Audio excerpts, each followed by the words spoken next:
Good morning. This is Mike Fletcher, the Director of Columbia 911. It's 9 a.m. here locally in our building.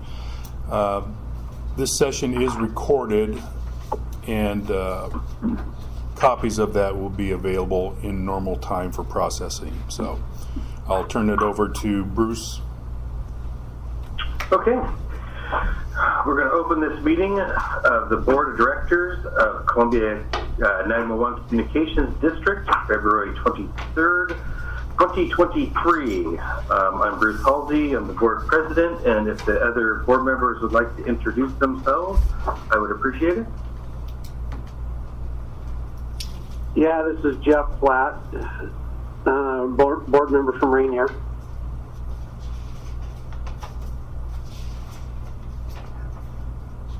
Shelley, right? Yeah, Sally Hennessy, board member from Vernonia. Henry Highmiller. And Rob Anderson, representing the Scappoose Zone.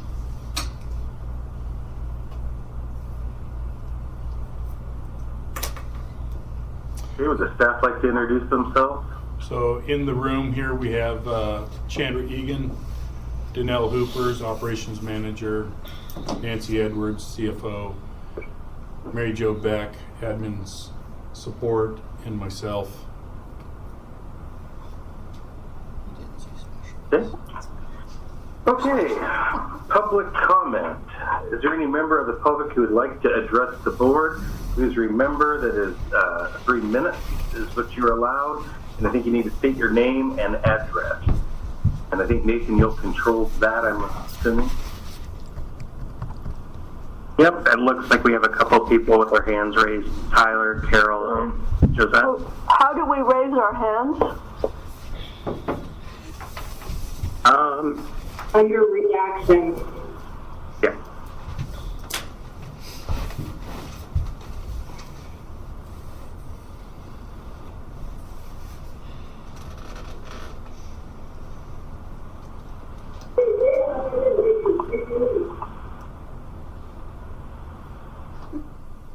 So Bruce, I don't know if you can see, or do you want to call in the order of people raising their hands?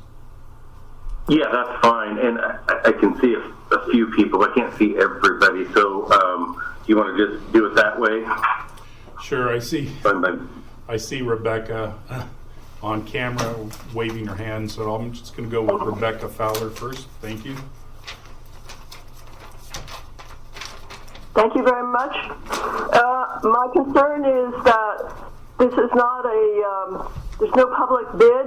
It's a sole source with Motorola through Washington County. It's quite unusual and with no explanation of why we would not follow standard purchasing procedures. Both, is it the best system? Is it the best price? And why do we entangle ourselves with Washington County, which is a much larger county with different needs, and it would control the systems that we have?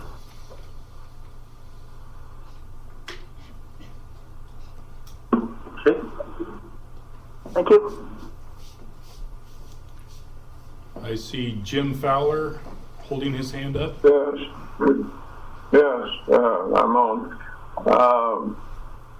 I, like Rebecca, am just surprised and disappointed to see that our locally elected board would agree to spend $30,000 on a consultant that simply tells us to let Motorola make a bid, and then the public can see that bid and comment on it, and then we vote it in. And the millions of dollars that might be saved by putting it out to competitive bid is normal procedure. And there's been I know of no reason why we shouldn't do that. It smells really rotten. And Rebecca's second point that we're being asked to be a fringe component in a group that's more than 10 times our size makes us really vulnerable in two ways. One is that the design of the system may be right for Washington County, but not us. And second, will inevitably come time to upgrade the system, and Washington County will be much more ready to throw another $100 million at it than we will be. You should listen to this as a taxpayer. You'd be pissed. So that's my reaction. I may love Motorola's bid, but I haven't seen it, and it doesn't do me any good to see that alone. I'd like to see it alongside the competitors.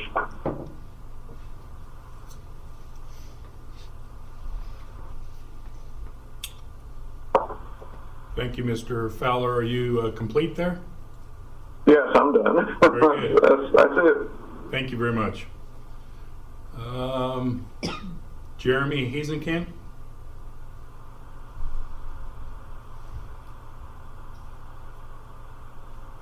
Jeremy, if you're there, you're muted.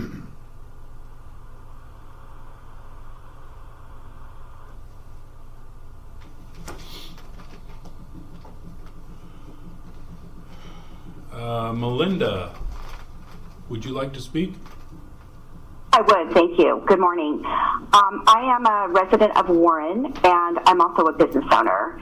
And I would like to echo what a lot of folks have already told you, that it's my preference that you actually put this out to bid. And I'm not saying that Motorola might not come in as the winning bidder, but I think we need to look at this not just from a financial perspective, which I'm concerned about, because I understand the lowest bidder might not be able to deliver what we need, but I really think it behooves you to put an RFP out, even if it's across the country, because we do have specialized needs. And I'm not so sure that hugging ourselves to Washington County is the answer. And I think we need to look at this. This has been a need for, 4 or 5 years we've known we need this. A few more months is not going to hurt the process. And eventually you are going to be asking us, the voters, to approve a bond measure for this, for this system. And I'd like to make sure that we are actually looking at a comprehensive system that works for Columbia County, not just Washington County, and that really serves our needs. And like I said, that could be Motorola, but I'd like to see what other companies have to say. And I feel like it's your duty as our elected board and our representatives to not just listen to the consultants, but listen to us and say, okay, look, let's put an RFP out and see what we come back with. And if it's only Motorola, well, then we'll have our answer. Nothing against Motorola, but I'd like to see what else is out there. So thank you. That's it. Thank you, Melinda. Mr. Miller. Thank you. This might run just a couple of seconds past 3 minutes. Good morning, Columbia 911 Board of Directors, staff, and community members. For the record, my name is Tyler Miller, and I'm a Scappoose resident and city councilor. My testimony today is regarding the public safety radio system replacement project you are considering, which is expected to cost Columbia County taxpayers between $20 and $35 million. I am asking the Columbia 911 Board of Directors, you, to please reconsider your current direction, and the alternative, please engage in a professional and transparent RFP process that is fair for all vendors and encompasses the spirit of Oregon's public contracting law. There are at least 3 other vendors who can meet the radio system requirements that are on the record. For example, Tate Communications has already shown that even if you were to purchase Clackamas County's pre-owned Motorola equipment with the 40% discount they have offered, Tate was still about $3.5 million less when compared to apples to Motorola's December 1, 2022 proposal they presented at St. Helens Library. It is also a common practice of Motorola to discount their equipment by 30 to 40% when responding to an RFP. In other words, the 40% discount is not some unique, spectacular deal. If Columbia 911 does not use a fair competitive RFP process that allows all radio system vendors to submit a proposal, then how will you, the 911 Board of Directors, determine you are getting the best system at the best price for our taxpayers and upholding your fiduciary responsibilities to the people? Next, I'd like to comment about joining Washington County's radio system as part of this process. For context, that system is sometimes called the WACA or WCN radio system. If you join Washington County's radio system, the new radio system for Columbia County would inherently rely on major components of Washington County's radio system in order to function, including actual coverage. From attending every past public meeting, it is apparent to me that is the direction the 911 Board is set on going. But I would like to point out some considerations. Entangling Columbia County's small public safety agencies who have a small tax base with some of Oregon's largest public safety agencies who have a much larger tax base, it is a recipe for disaster. The public safety radio system is a major part of Columbia County's emergency system that has statutory requirements and that you would essentially be deferring to Washington County voters and public safety agencies to control. For example, Washington County's user board is said to get voting power based on their agency size and population served. That means, based on the size of Columbia County, public safety agencies and population served, our public safety agencies' votes would never actually count towards a vote on a topic that would conceivably impact a major part of our local Columbia County emergency system. What this would really amount to is the voters and taxpayers of Columbia County would not be represented. As one community member recently said to me, that is taxation without representation. Our public safety and our wallets cannot afford to lose any control over any aspect of our local emergency system, and we certainly should not be deferring any part of our critical emergency system to Washington County's control. It is prudent to mention that the Sheriff's Office, Rainier PD, Columbia City PD, Vernonia PD, and Scappoose PD all voted no to sole source to Motorola and join WCN. In the private sector, organizations are generally free to contract however and with whomever they choose, with the focus often on the organization's profit. In the public sector, public contracting is founded on the principles of fully advertised, open, and fair competition with a focus on transparency and fairness. That is a quote from the League of Oregon Cities Purchasing and Public Contracts Handbook. Thank you. Thank you. Carol Sweet.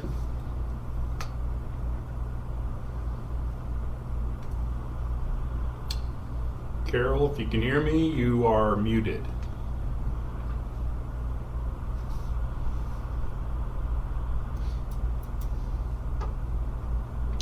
Hearing none. I'm sorry, I'm looking at my screen. Josette Mitchell? Hello? Good morning. Can you hear me? Yes, ma'am. So I'm the city administrator for the city of Vernonia, and I've been asked by my city council to read a letter that they wrote to the Columbia 911 Board of Directors. Dear Board of Directors, we are sending this letter to convey our deepest concern over Resolution 2023-001. This resolution circumvents the public procurement process that all public agencies in the state must follow. The idea of sole source procurement was instituted into state law to allow for agencies to purchase specific equipment without a formal RFP process because, as stated in the law, the products and services are available from only one vendor. We know that this is not the case. Many other communication providers have comparable products and services.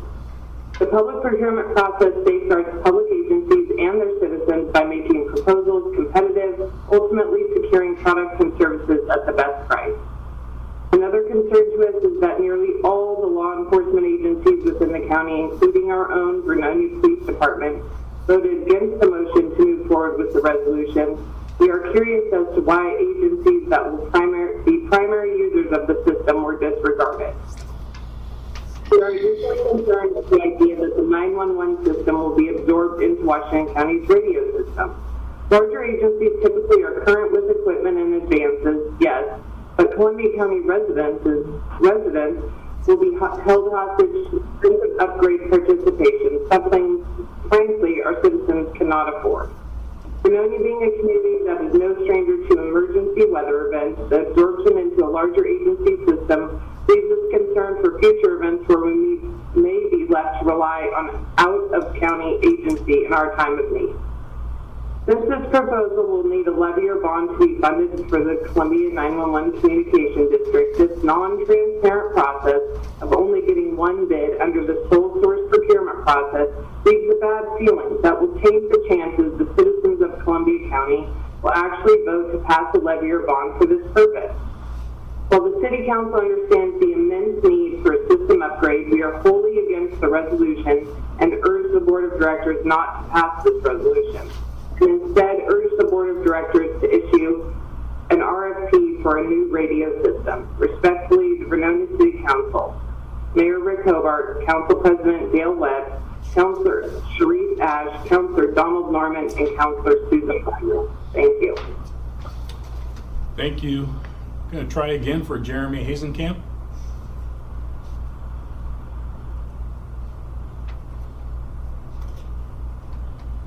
Morning. I apologize for the mishap there before. I thought I would be farther down the line. Good morning, board. My name is Jeremy Hazenkamp. I'm a longtime law enforcement officer in the community. I've also worked all over the state. I attended the last meeting where this was brought up, and some things I don't know if people that are on the call are aware of that caused me to have some concerns is that the contracting company that went through and made the proposal on which system that Columbia County should join did not look at all regional systems or even statewide systems. They focused solely on Clark County and Washington County, ultimately from my understanding. And when I brought up asking the board at the last meeting if they had actually done, and the federal engineering, if they had brought up anything in regards to the state system, which obviously has a statewide network and already a lot of things in place, if they actually looked into that to try and see if having Columbia County have their own system, which ties into the bigger state system where we probably get more resources for Columbia County for major events, and also sending our staffing and fire departments out, they would have a higher likelihood of having compatible radios out and going to help with wildland fires and whatnot. And they said they did not look at that. Obviously, it was also brought up that they were going to move to go sole source. I've had experience with Motorola systems over my career. Some of them good, but also a lot of them bad as far as very proprietary system, where, specifically Motorola equipment is needed on the user end as well, and heavy user fees, which I think would cause some of the smaller agencies in Columbia County to absorb, and even or Columbia County 911 absorbing some fees for having those radios on the system that could be problematic, and even limit some access for public safety to have access to the system at some point. So I would also urge that the board rethink putting forward the proposal and actually see what is all out there. The reason for going with the sole source proposal that was given was that this could get a radio system going quicker. However, it's my belief as a business owner as well, and having worked with purchasing rules, that this will actually push the can farther down the road when the numbers come back from Motorola and we actually find out that it is in fact not going to be cost effective and or serve the needs of Columbia County, and there may have been another system, or maybe Motorola is the system, but as one of the other speakers said, we don't have all the information. There was never even any specifications put out in order to know what Columbia County needs. I know there were some conversations, but I would just really urge that the board vote to actually go out to an RFP process and see what is new and on the market and what falls within the needs of Columbia County. Thank you very much. Thank you, Jeremy. I'm going to try again for Carol Sweet.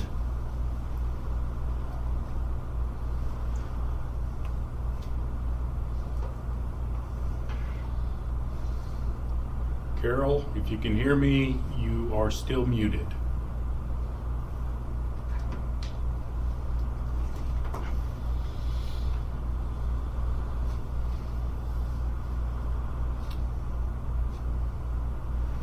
Is there anybody else that would like to speak? Still muted, Carol. Oh, Thank you. Alta?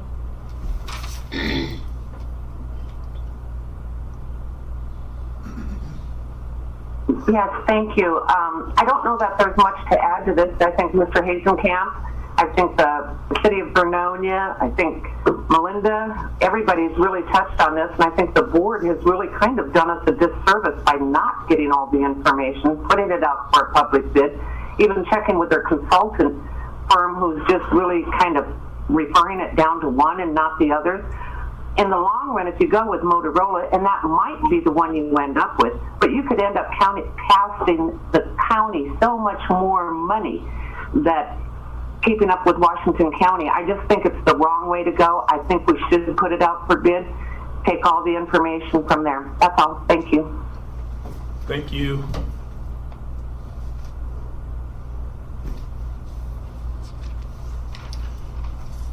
Mr. President, unfortunately, I can't get Carol to unmute, so I don't see anybody else with their hands up.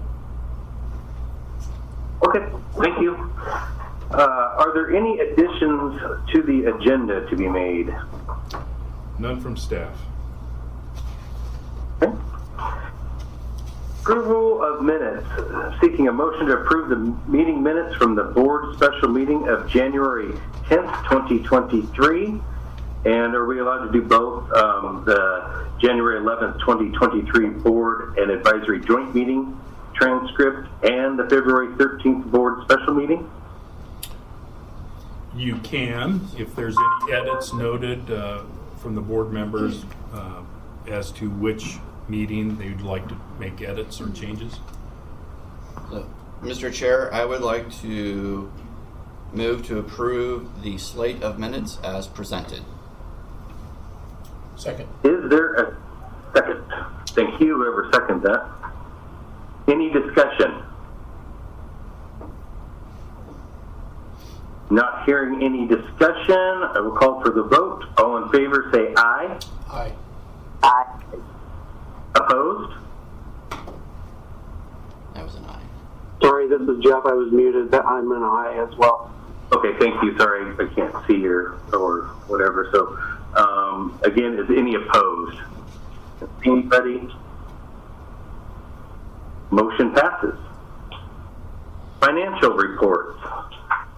Acceptance of the budget variance. You have 2 months in your packets, December 2022 and January 2023.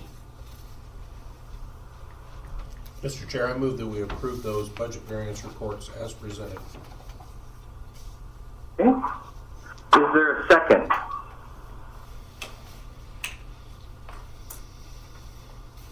Yeah, Jeff, I'll second. Okay, Jeff, a second. Is there any discussion? So, Nancy, just as I looked at this, it looks like we're close to being on par for last year. Yep. We are right on track.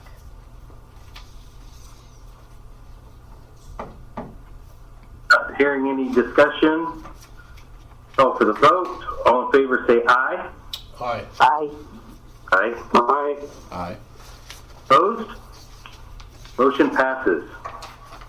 Approval of expenditures.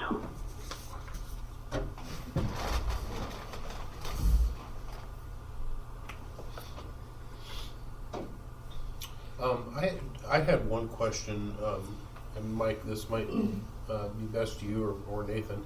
That Day Wireless System Haven Acres Dryline Dehydrator, can you explain to me what that is? Well, I don't have the expertise. Maybe Rob could explain what the function of the dehydrator is. I think I could tell you, but I'll make a mistake. I'm gonna guess it's probably a humidity issue in the room and all the electronics. But just as kind of a order thing, if you don't mind, Henry, I'm gonna just, for discussion, make a motion to approve the expenditures as presented, starting with check 31184 through 31273, including electronics, payments, and transfers for a grand total of $573,621.92. Second. Does it sound like it was seconded? Yeah. Is that correct? Yes. Okay. And Any discussion? I'll just follow up. All of our sites have those dehumidifiers in them, and they do on occasion fail, and we replace those. It's a standard piece of equipment at all the sites. I think the word that confused me was dehydrator versus dehumidifier. Got it. So I just hadn't heard that piece of equipment described before. Any more discussion? Go ahead and call for the vote. All in favor, say aye. Aye. Aye. Aye. Aye. Any opposed? Motion passes. Appointment of budget officer. Well, Nancy's trying to retire for real, and while we are in process, we do need to take formal action to appointing a budget officer, and I believe I'm it. So, Peg, you are it. so I'm not too sure, Nancy, if there's a formal process or is it just? Yeah, they have to make a We have to motion. make a motion. Thank you. Mr. Chair, I move that we appoint Mike Fletcher to the position of budget officer. How weird is that? Okay, there's a motion to make Mr. Fletcher the budget officer. Do I hear a second? second. I hear a second. Discussion? I'd just like to say, well, first of all, thanks to Nancy for being in that position for as long as I can remember. And then, you know, perhaps once we get her replacement here, we can revisit that if it's something that we feel we want to change at that point in time. But statutorily, we have to have a budget officer. So anyway, thank you, Nancy. Thank you. Any more discussion? Hearing none, I'll call for the vote. All in favor, say aye. Aye. Aye. Aye. Aye. Aye.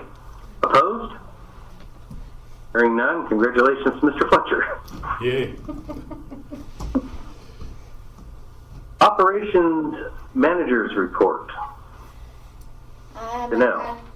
Thank you. I've got a hiring update.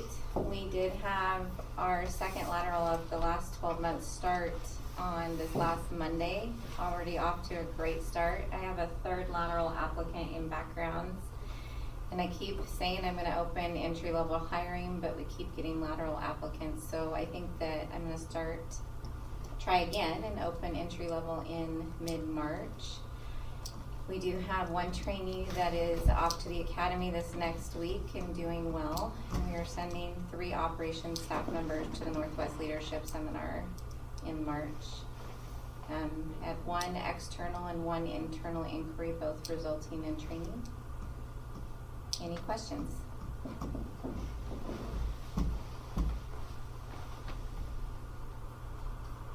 Hearing none. All right. Technical Managers Report. Nathan. It's been a fun month. We had our Aegis audit on Valentine's Day, and we will be receiving our final paperwork on that in the coming weeks. We did CAD updates, so we did a full upgrade of our CAD software suite with minimal downtime. And we've also moved our email server to Microsoft 365 for better reliability and archiving.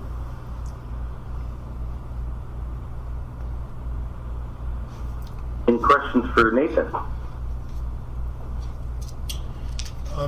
Hearing none. Mr. Chair, I'm sorry, Go ahead, to interrupt there. We had a generator problem. Was it last month or was it the month before? I just was wondering what the outcome of that was, or was it further back than that? It was further back than that, and it was an overheat, and there were several things. I have to go through my memory here. There was a failure to start because it was an overrun error. Those parts have been ordered. This is for the Klotskanai site. Thank you. I'm looking. And so those parts are on order, and we're just waiting for those to be replaced. So we don't have backup power there at the time? We do, yes. It's still working. Oh, okay. All right. And we also had Quarry Hill. the battery, something with the battery. Yeah, battery failure at Corey Hill, and those have all been swapped out as well. If I recall right, like you said, Corey Hill, the battery failure is taken care of. And I think, if I recall correctly, part of the other site was it went to batteries backup initially, or UPS. But since the generator didn't run, the outage extended the time of the battery backup. Yeah, I remembered that, but I didn't remember hearing a conclusion to it. So, thank you, Mr. Chair. Got it. All right, old business. Mike. Yes, sir. Let's see. So we kind of just talked about a few things. Nothing new currently on the Clatskanie site. Nothing new on Corey Hill. Bald Hill, we did have meetings with both Day Wireless and actually M&I talking about that site. While I reported in a recent meeting with you that we have existing supply chain issues and we're still waiting for certain components for that Bald Hill to dispatch link. By chance, M&I was on site doing site walks for the completion of phase 2 and the construction of phase 3. So Day Wireless Civil was with them. Day Wireless Civil was subcontracted by M&I to do the physical work for phase 3. So we had multiple staff from the civil side and the RF side of Day Wireless here with M&I to conduct those walkthroughs, and we got into a conversation about potentially swapping some of the equipment that we have in place today that was actually acquired for phase 3 of the microwave project. Could we alter the schedules and take some of that equipment that we do have in hand and place it at the Bald Hill site, kind of just rearranging the order. Verbally, all three persons in this meeting said yes, that's conceivably can be done, and they were working on reallocation of equipment. So I'll keep you posted because that literally just that conversation happened last week, so I don't have an update as of today. Meisner site, we are in construction there. Civil started.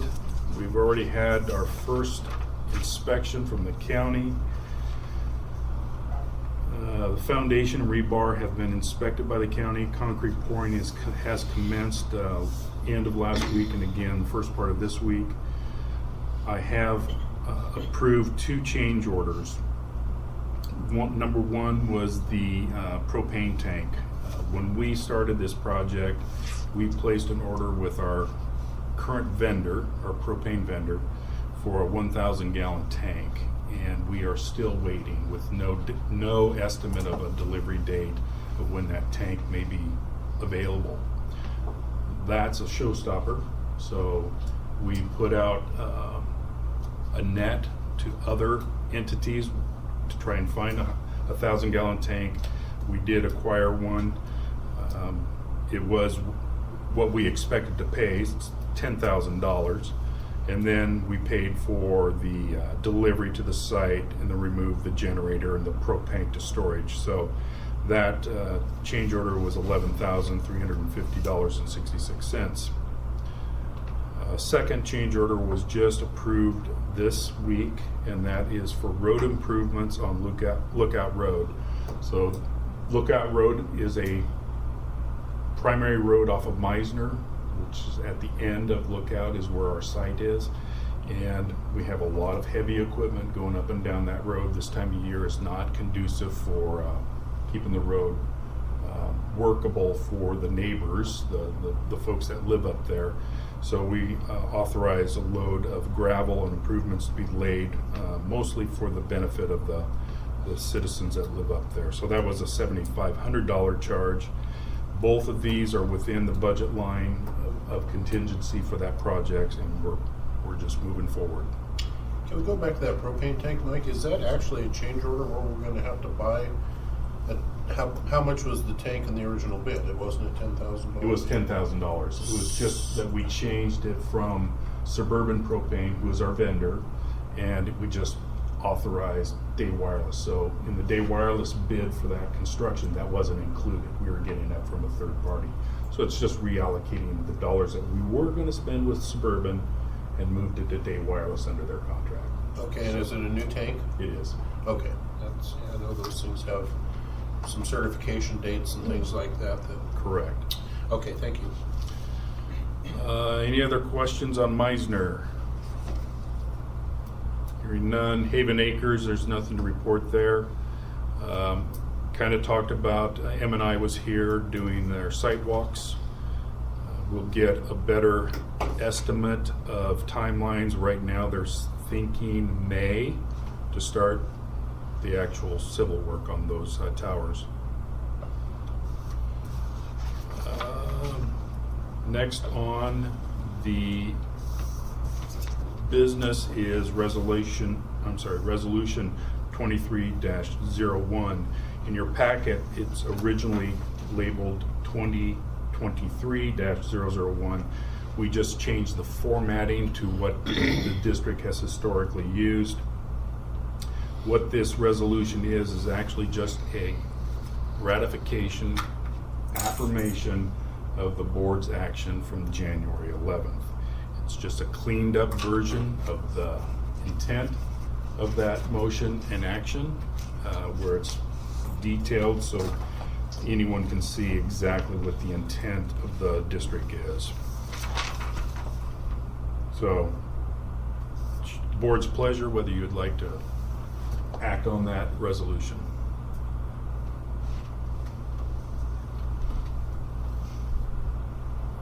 Remind me again, it seems as though we voted on this. We did. And what you're saying is the same resolution, just with Scrivener's errors cleaned up, or? That's really all it is. Because it seems like we're taking action on something we've taken action on. It is. It's more of a ratification of the actions in a cleaned up format.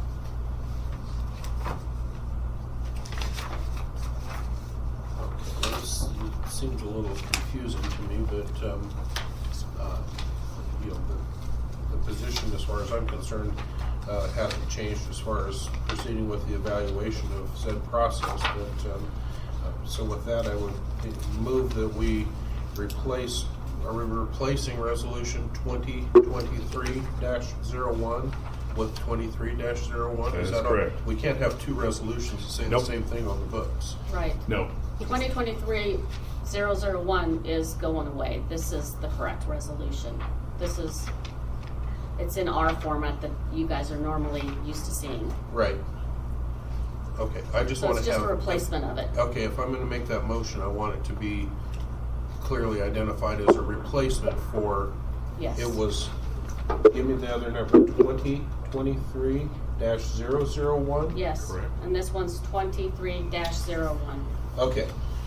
With all of that said, I move that we approve resolution 23-01, replacing resolution 2023-001 as the action we took in January. You have to read in the. There is motion, resolution 23-01. Do I hear a second? Can I do a I'll read point it. of order? I was thinking, Henry, I think you're. I'll read in the title, which is in the matter of ratifying the action taken at the joint meeting of the Columbia 911 Communications Board of Directors and Advisory Committee joint meeting on January 11th, 2023.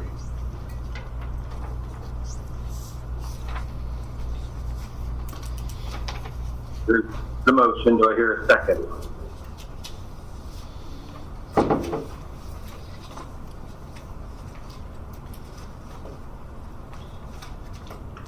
Second. Yeah, I'll go ahead and do a second just so we can have some discussions about this. Okay, so we had a second by Jeff. Discussion. So I guess I had some questions on this. So now this still gives us the opportunity to do an RFP. Is that correct? That is correct. Okay, that was my understanding. And this doesn't necessarily lock us in with Motorola or any other single provider, right? We still have an option to review the material and make another decision. Am I correct there? That is correct.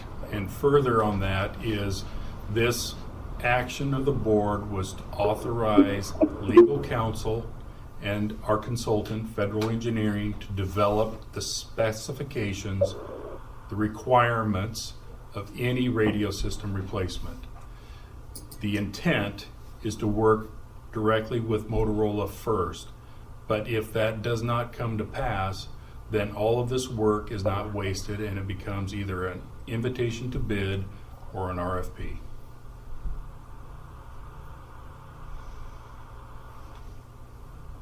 Okay.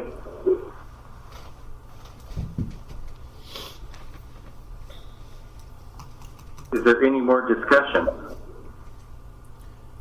Well, yes, I have a few comments, Bruce.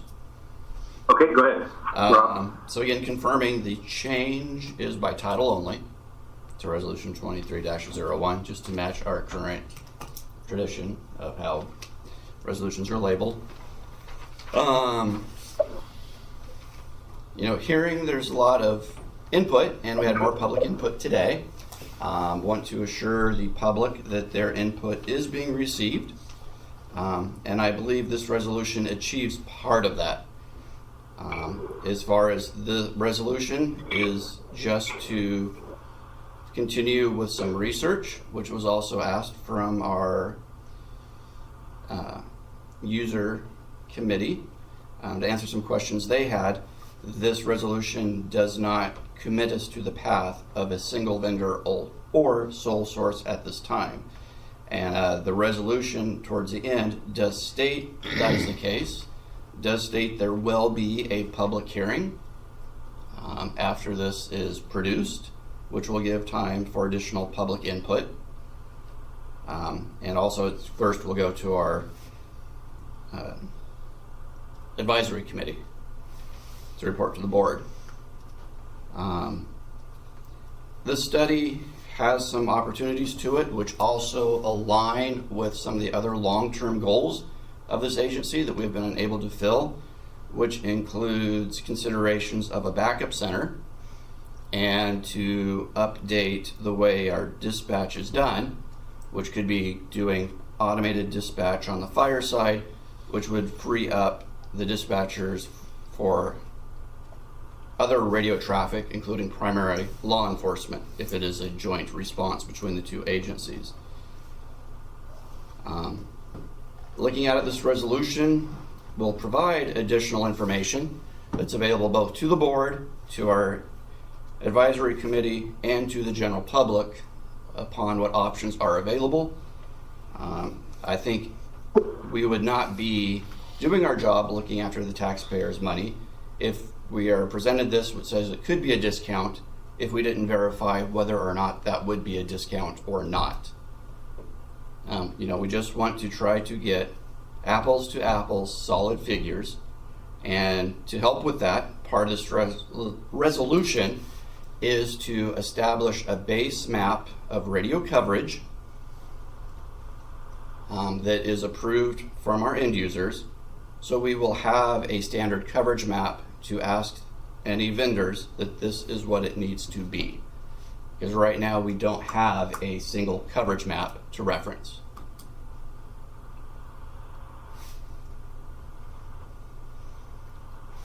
That's my thoughts. I think those are valuable too. I think part of the concern, and I agree, is when you start using the word sole source, it makes it seem like you're going straight down one path. I would say that our advisory committee, who is every agency, every city, police agencies, and everyone in the county have membership on, though they didn't unanimously do it by majority, they approved this plan as well. So it's I look at it as finally a step in the direction of getting somewhere, rather than we've been evaluating the need for this system upgrade for 4 or 5 years, and we seem to be just continually spinning in circles because there's no one person, or not every single person is going to agree with any direction. So I still feel like the board is in control of whether we pull the trigger on one project or another, or if we just scrap it once we get done with that, and then move forward. But anyway, I think the sole source wording in there is of concern to many.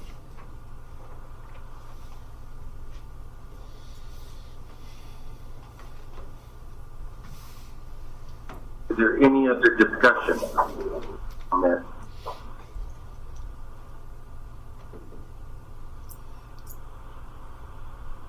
Hearing none, we had a first and a second, so I'll call for the vote. All in favor, say aye. Aye. Aye. Aye. Aye. Aye. Passes. Thank you. Continuing on, we have received the draft work statement from Federal Engineering. I'm working with General Counsel and Federal on a few points of edits, but our General Counsel is out of the state currently, and so he returns next week. I've had conversations with Federal. They know that it's in process. Everything's going to be fine. I'll follow up with you in the next meeting.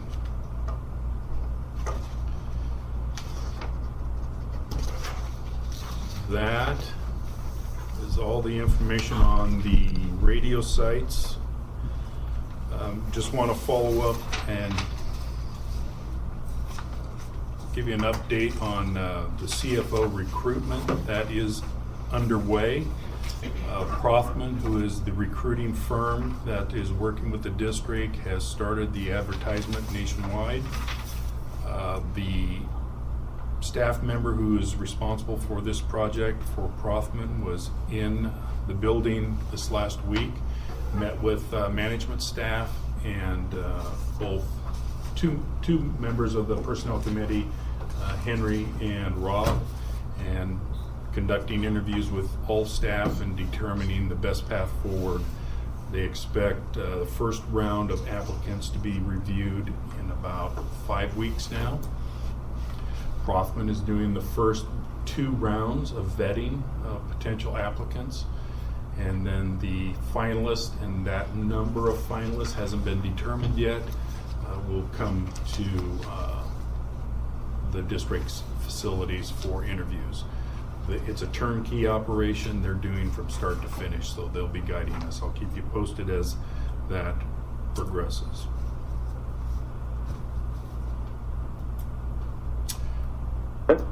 Just want to touch base on those directors who attended the SDO conference.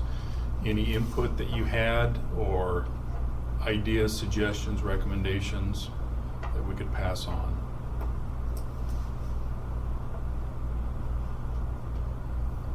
Yeah, this is Jeff. I thought it was great. It was a lot of information, a little bit overwhelming, but I appreciated the opportunity and learned a lot. Thank you. Thanks, Jeff. Yep, I feel the same as Jeff. There was a lot of information. It was a bit overwhelming, but I absorbed as much as I could while I was there, and it was a great conference. Thank you. Thank you. Also, under old business here is a reminder, Northwest Leadership Seminar is scheduled for March 1st through 3rd. I believe that's still being held in the Jansen Beach area. Did we have Shelley signed up for it? Okay. That's all old business, Mr. President. Okay, new business. So I have this on the agenda. It's below my spending authority, but I just want to give you an update of what we are doing. Nathan mentioned that we recently upgraded our email processes for the district. Our email servers were beyond tired, and so we moved to Office 360, I think it's called. 365. Thank you. There are 365 days of the year. That makes sense. But there's 360 degrees of the earth, so you know. So yeah, we did that, and it wasn't completely painless. I will tell you that. But the other thing that is a component of our email processes is our ability of the district. We have to maintain these emails for X period of time by state statute. So our archive server was equally tired. We had an existing Barracuda message archive, and it was no longer supported. It was unable to receive security updates, and it was just becoming more vulnerable to both physical failure and attacks. So the technical division did their homework and sought out solutions. They brought it to me, and we're going with Smarsh. It has the advantage of not only doing what we needed to do for all of our email archiving, but it also helps us in the future for what we are doing currently, virtual meetings. So it works very well with Teams, and we have a requirement to archive those sessions, and this product will help us do that. So there is an initial upfront cost of $11,242, and then there will be an annual subscription fee of $8,800 per year. So I just wanted to let the board know that we are taking steps to move into the modern era.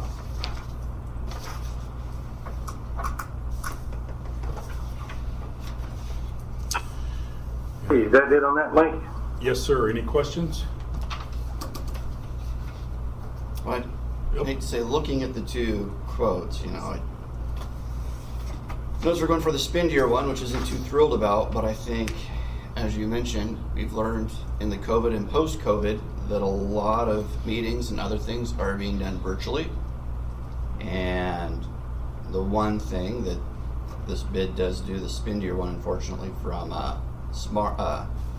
Barracuda. Correct. Is it does a better job of capturing all of the correspondence, which would be falling under public records law to be documented. And due to that, I believe that's the appropriate way to go, because I don't think the virtual meetings are going to be going away anytime soon. If not, I think it's a new format that's going to be utilized more often here in the near future. And just a correction, that's Smarsh. Smarsh, thank you.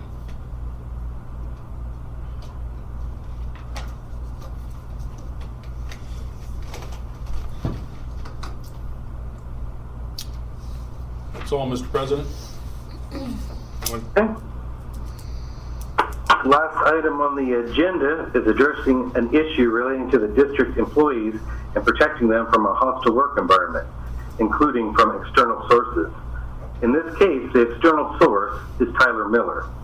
Is there a motion to authorize the district's general counsel to issue a notice of no contact and no trespass to Tyler Miller to remain in effect until further board action? We have a date on that? It's effective immediately. Mr. Chair, I move that we approve said action. We have a motion on the floor. Is there a second?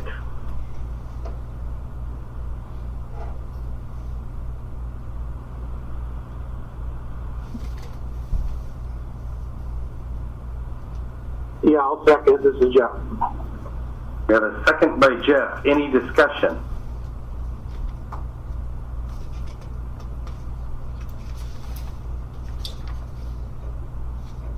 Hearing none, I'll call for the vote.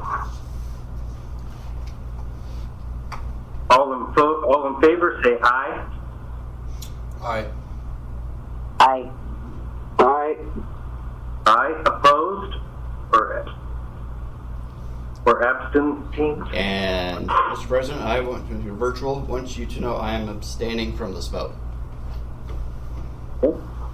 With one abstaining. Who Motion. abstained?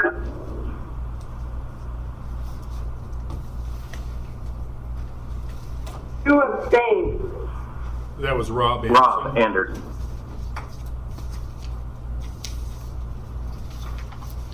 The motion passes.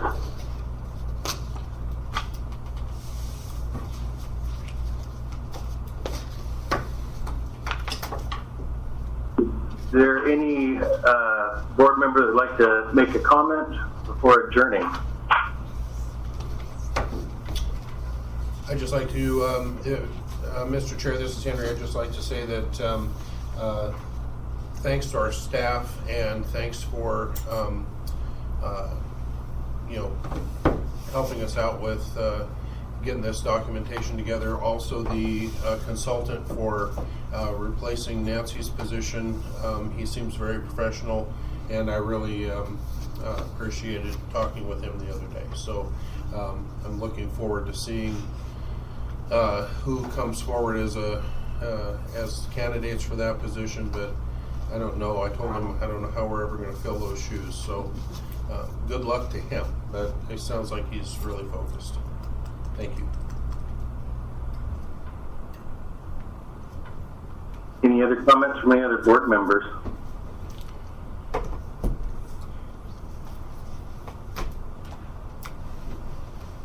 Hearing none, do I hear a motion to adjourn? So moved. Motion, do I hear a second? I'll second it. Second, any discussion? Not hearing any. All in favor? Aye. Aye. Aye. Aye. Meeting adjourned.